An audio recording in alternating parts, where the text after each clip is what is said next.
الصلاة خير من النوم۔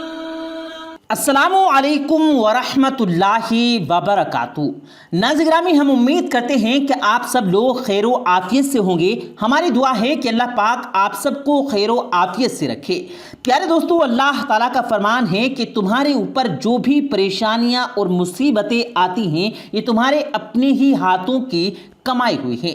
یعنی انسان جو اعمال کرتا ہے انہی اعمال کی بدولت انسان کے گھر کے اندر یہ حالات ہوا کرتے ہیں۔ اس حوالے سے ہم آپ کو حضرت علی کرم اللہ وجہہ کا فرمان سناتے ہیں کہ آپ رضی اللہ تعالیٰ عنہ نے عورتوں کی کون سی عادت کے بارے میں فرمایا کہ ان کی یہ عادت گھر کو برباد کر دیتی ہے۔ اس بارے میں حضرت علی رضی اللہ تعالیٰ عنہ کے یہ حقائق ہے کہ حضرت علی رضی اللہ تعالیٰ عنہ کی خدمت میں ایک عورت حاضر ہوئی اور کہنے لگی، امیر المؤمنین، وہ کون سی عورت ہے جو اپنے گھر کو برباد کرنے والی ہے، گھر سے اللہ کی رحمت اور برکت کو ختم کرنے والی ہے؟ تو آپ رضی اللہ تعالیٰ عنہ نے فرمایا، یاد رکھو جس عورت میں یہ ایک عادت موجود ہو وہ عورت اپنے گھر کو برباد کر دیتی ہے۔ اس عورت نے جب آپ سے پوچھا کہ وہ کون سی عادت ہے تو اس کے جواب میں حضرت علی رضی اللہ تعالیٰ عنہ کا کیا جواب تھا؟ پیارے دوستو، یہ جواب بڑا ہی غور طلب ہے۔ حضرت علی رضی اللہ تعالیٰ عنہ نے فرمایا، یاد رکھو جو عورت گھر میں کھانا پکاتی ہے اور اللہ کا نام لیے بغیر ہی کھانا پکانے میں مصروف ہو جاتی ہے اور اپنے دل و دماغ میں حسد، کینہ اور نفرت رکھتی ہے، تو یاد رکھیں یہی وہ عورت ہے جو اپنے ہاتھوں سے اپنے گھر کو برباد کر دیتی ہے۔ یاد رکھنا، جو عورت کھانا پکاتی ہے تو اس کے احساسات کا اس کھانے پر اثر ہوتا ہے، اور جو حسد، نفرت اور بغض کے ساتھ جو کھانا پکایا جائے تو اس کے اثرات اس پر بھی ہوں گے جو اس کھانے کو کھائے گا، اور جو اس گھر کا سکون اور امن ختم ہو جائے گا اور اللہ کی رحمت اور برکت اس گھر سے دور جانے لگے گی۔ تو اس عورت نے حضرت علی رضی اللہ تعالیٰ عنہ سے پوچھا، امیر المؤمنین، اس سے بچنے کا کوئی حل موجود ہے؟ تو آپ رضی اللہ تعالیٰ عنہ نے فرمایا کہ جب بھی کھانا پکانے کے لیے بیٹھو تو اللہ کا نام لے کر کھانا پکایا کرو، کیونکہ جس کھانے پر اللہ کا نام لیا جاتا ہے تو اس گھر سے وہ احساسات دور ہو جاتے ہیں جن سے اس گھر میں پریشانیاں آنی ہوتی ہیں۔ ناظرین گرامی، آپ نے حضرت علی رضی اللہ تعالیٰ عنہ کی یہ بات جان لی کہ حسد، کینہ اور بغض کس قدر بری چیزیں ہیں، اور یاد رکھیں بری چیز کے اثرات برے ہی ہوا کرتے ہیں، اور دوسری جو چیزیں جو حکایت میں بیان ہوئی وہ اللہ کے نام کی برکت ہے کہ اللہ کا نام جب کھانے پر پڑھا جاتا ہے تو اللہ تعالیٰ اس کھانے میں برکت بھی عطا فرماتا ہے اور اس سے نقصان بھی اٹھا لیتا ہے۔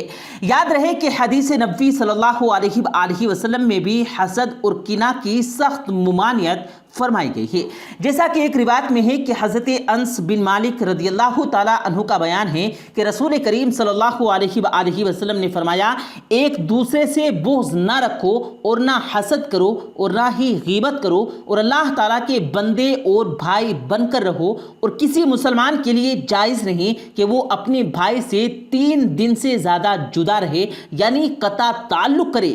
ایک اور روایت میں ہے کہ نبی کریم صلی اللہ علیہ وآلہ وسلم نے فرمایا کہ لوگ ہمیشہ بھلائی سے رہیں گے جب تک وہ حسد سے بچتے رہیں گے۔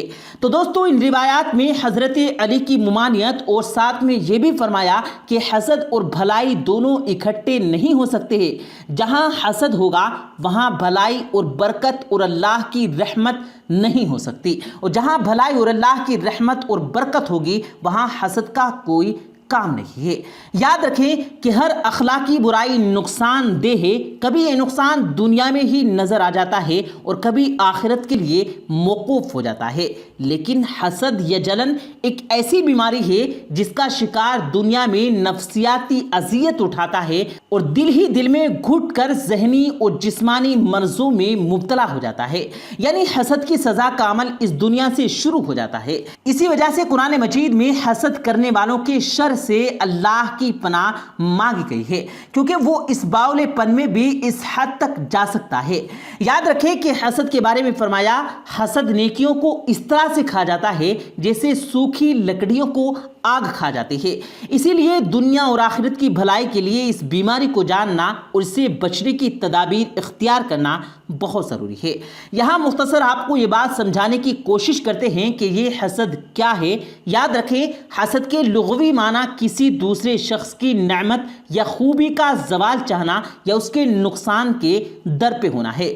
مثال کے طور پر ایک شخص جب دیکھتا ہے کہ اس کے بھائی کے پاس کار آ گئی ہے تو وہ آرزو کرتا ہے کہ یہ کاش کار اس سے چھن جائے، اس کی کار کو کوئی نقصان پہنچ جائے تاکہ اس کی راحت میں اضافہ ہو۔ تو یہ حسد کی نشانیاں ہیں کہ کسی کی ترقی سے دل میں گھٹن محسوس ہونا، اس کے نقصان کی تمنا کرنا یا نقصان ہو جانے پر خوش ہونا۔ ناظرین، یہاں آپ کو یہ بھی بتاتے چلیں کہ حسد کا ٹیسٹ کیسے کیا جا سکتا ہے۔ تو اگر آپ چاہتے ہیں کہ اپنا ٹیسٹ کر کے یہ معلوم کریں کہ کہیں آپ بھی حسد جیسی بیماری میں مبتلا تو نہیں، تو اس کا ٹیسٹ یہ ہے کہ اگر آپ کو دوسروں کی تکلیف پر خوشی اور ان کی کامیابی پر دکھ ہوتا ہے اور اس کے ساتھ ہی آپ اس کے نقصانات ہونے اور اس کی نعمت کے چھن جانے پر خوش ہوتے ہیں، تو سمجھ لیں کہ آپ حسد میں مبتلا ہیں۔ آپ کو یہاں یہ بھی بتاتے چلیں کہ حسد اور رشک میں فرق کیا جا سکتا ہے۔ حسد کرنا ناجائز ہے جبکہ رشک کرنا جائز ہے۔ حسد کا مفہوم کسی کی نعمت کا زوال چاہنا یا اس کے چھننے کی خواہش کرنا، جبکہ رشک میں کسی شخص کی خوبی متاثر ہونا یا اس جیسا بننے کی کوشش کرنا ہے۔ چنانچہ حسد ایک منفی اور مثبت جذبہ ہے۔ ناظرین، امید کرتے ہیں کہ آپ کو آج کی یہ گفتگو سے فائدہ ہوا ہوگا۔ عورتوں میں یہ بیماری اکثر اوقات زیادہ ہوتی ہے، اس لیے چاہیے کہ اس ویڈیو کو اپنی عورتوں کے ساتھ لازمی شیئر کیجیے، چونکہ مرد بھی اس عیب سے پاک نہیں ہیں۔ اسی لیے مرد حضرات اور عورتیں دونوں کے لیے ضروری ہے کہ اپنے آپ کو حسد اور بغض جیسے گناہ سے دور رکھیں تاکہ گھر سے نفرت دور ہو سکے اور گھر میں اللہ کی رحمت اور برکت آئے۔ یاد رکھیں کہ جہاں حسد ہوگا وہاں نفرتیں ہوں گی، اور جب تک حسد ختم نہیں ہوگا تو آپس کی محبت کا تو سوال ہی پیدا نہیں ہوتا۔ اسی لیے پیار، محبت اور صلہ رحمی کو پروان چڑھائیں، نہ کہ حسد، کینہ اور بغض کو۔ اللہ رب العزت سے دعا ہے کہ اللہ تعالی ہمیں دین کی صحیح سمجھ نصیب فرمائے اور اسی کے مطابق زندگی بسر کرنے کی توفیق عطا فرمائے۔ آمین ثم آمین۔ پیارے دوستو، امید کرتے ہیں آپ کو آج کی ہماری یہ ویڈیو ضرور پسند آئی ہوگی۔